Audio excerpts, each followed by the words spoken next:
Okay, I'm going to walk you through the idea I had that might help devise an autonomous navigation script for our final. Okay, so this is my nav method, and it's got a while true loop, so it'll keep on repeating this thought process. Um, First, it checks, this is something that a lot of us have. First, it checks if it runs the isClear method, which does negative 15 from the midpoint, and positive 15 degrees from the midpoint, and does an ultrasonic sensor check after moving the servo to those 3 points to see immediately if something is in front of it. That might be too wide a cone to check. Some folks are finding that it works better at 10, at negative and positive 10, so narrowing that beam a little bit. So I think that might be a good idea. Um, and then it goes the cruise method. The cruise method, as described in another video.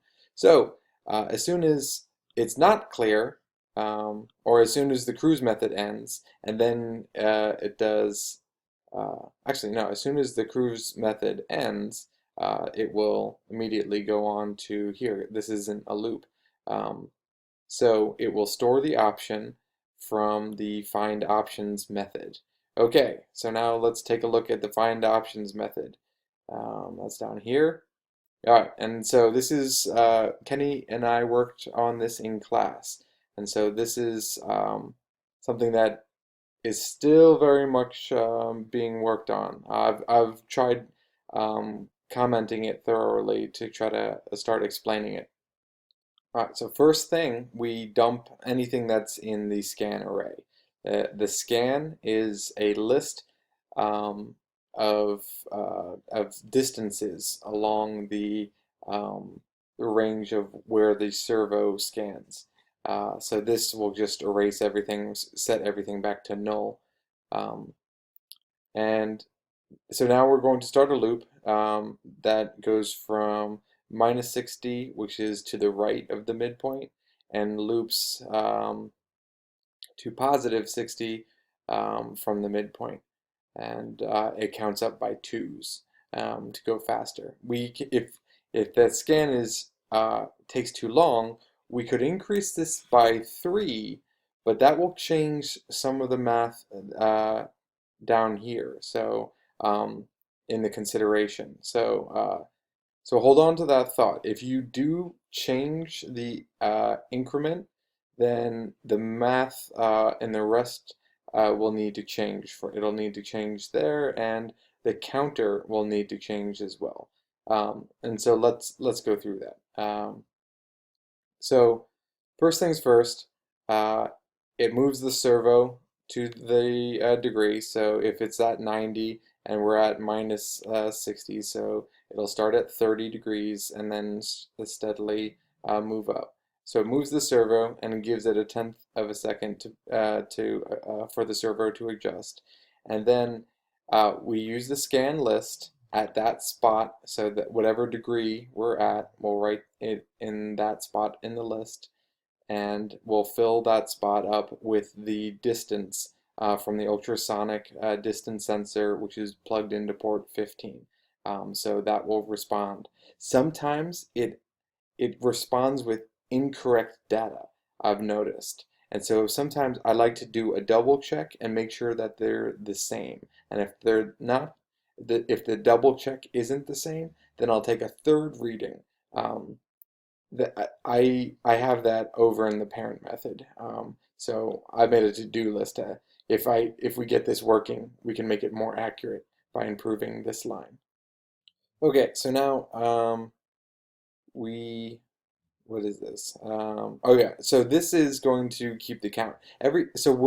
Now that we filled this array up with data, um, I need to go through the list and count.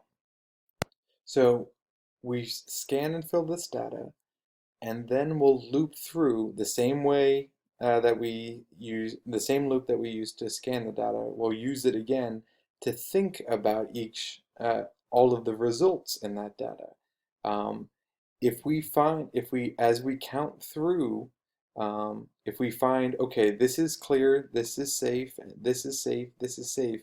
If we find 20 degrees in a row, which means 10 degrees, 10 counts, because we're counting up by 2. So if about 20 degrees is the window we need to turn and fit the robot through, um, if that's true, and I don't know if that's the number, that's just what we decided to start experimenting with. Um, if we find 20 degrees in a row, or 10 counts that it's clear, then we should label that area as all clear. And it might happen that as it loops through and finds all of the clear spots, that it finds a bunch. And now we need to decide which one is going to be the best option. So here's the same loop as up here that I used to take the servo scan. And now I'm saying, okay, if I find a spot, X is the counter that's going up from -60 to +60. Um, if uh, if X if that spot in my scan is greater than, so whatever it saw is farther away than my stop distance, and maybe this number needs to be fiddled with as well. Um, if if it's better, if it's farther away than that stop distance, then let's increase the counter. If it isn't, then we have to reset the counter back to 0 because we need 20 spots in a row. So if this isn't safe, then start all over because that might be the corner of a wall. And now if it's gone up past 9, meaning if it's 10, um, 9 or greater, I included the greater in case I do something silly and maybe I let it go up by a couple more without it being detected. So that's why I did greater than 9 instead of if it equals 10. Um, anyway, uh, so as soon as it detects that there's been 10 in a row, uh, which represents 20 degrees because I'm going up by 2. If I find 10 in a row, then it'll print out to the and this is important just so as you're watching you can see what the robot is thinking. So it says, okay, I found an option from wherever I'm at counter and -20 degrees. So because this is the last one, um, as I'm scanning from here to here. When it hits count number 20, it'll say, found an option, which started here and went all the way here. So I'll go back from -20 to where I'm currently at degrees. So that's my window. Now, here's what I do. I reset the counter back to 0 because now I'm looking for another 20 degrees in a row or 10 counts in a row. And I have a list of options. I started out with just the 0 item is 0, degree 0, which we'll never use. But that way I set up my option list and it's ready to start adding things. So option number 1, uh, the first option will be the first one that is found. Um, and so I'm appending to that list the midpoint. So I'm going to add the very middle of the option to this. So whatever is right in the middle here is what I'll write down in my options list. Okay, so now I've built my options. So this is looped through the whole thing. Every time it's found 10 in a row, it's added to the list. So let's just imagine it's gone through it all and it's found those 3 options I showed you in the slide. So now I'm going to go through all of the items in that option list. And I'm using X again, which probably isn't such a good idea because I just use X as a different iterator. It works fine because X only belongs inside that loop. So this is a totally different spot in my memory, in my computer's memory. So it knows that this is what's called scoped to this, and this is scoped to this. However, um, it works for now. And I was just coding this out quickly, which isn't a good excuse. But anyway, so it'll go through all of the list of options, and X will pretend to be each one in turn. Um, so I first checked to make sure that the index of whatever I am is not 0. You'll remember that I started it with the 0. So as long as the index is not 0, um, then um, then print it out an option. So choice number, and I'll just print out the index. So option number 1 will have uh, index of 1. Another advantage of getting rid of the 0 item here. Is at blank degrees. And so I just print out the value that's at that location, not that location, rather, that is in this option. So option number 1 will be at this degree. And this will become, will go up and say option at index 2, or option 2 is at that degree. And then it returns this list of options. Once we've built it and it's listed it out, it now returns it. And I put the options list that it returns, I put it into a variable also called options, just to make it easier for myself. So I first say if options 1.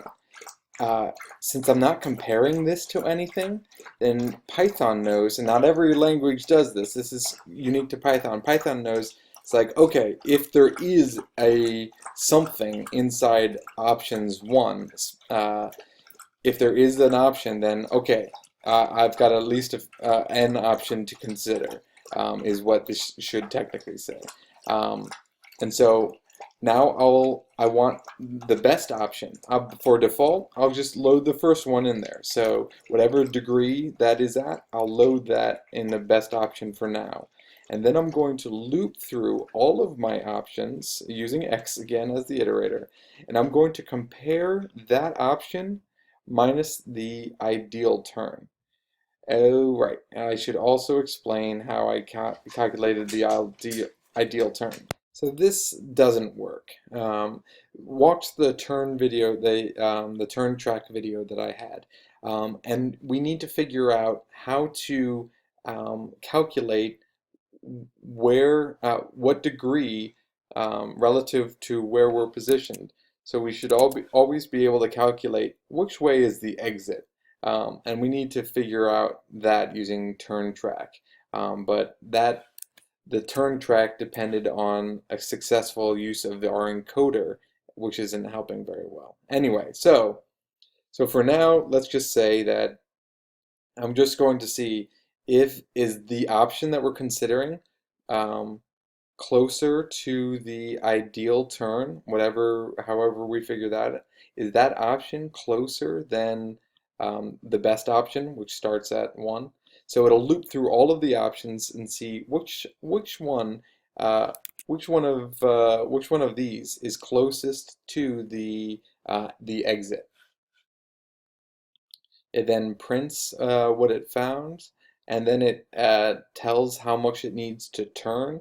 Um, Again, this doesn't, okay, this tells you how many degrees it needs to turn. Yes, that works. And then it needs, from there, it'll tell you whether it's right or left, depending on if it's positive. Um, that also needs some work. So once we figure out how many degrees it is, then we need to figure out how we can equate degrees that we need into a very accurate turn. So once we can figure out the best option, now we need to figure out how to pass that to a turn method that really works. Or otherwise, if there's no option, then we back up and figure out a better option. Um, Maybe back up by a lot, maybe turn all the way around and just go the opposite way for a while and look for a better, I don't know, frankly. But so that's the idea that I've had so far, and that's how I'm calculating it. And I'm really hoping someone can help me with the turning and uh, Really, that's the big key here, trying to figure out how to turn and how to track.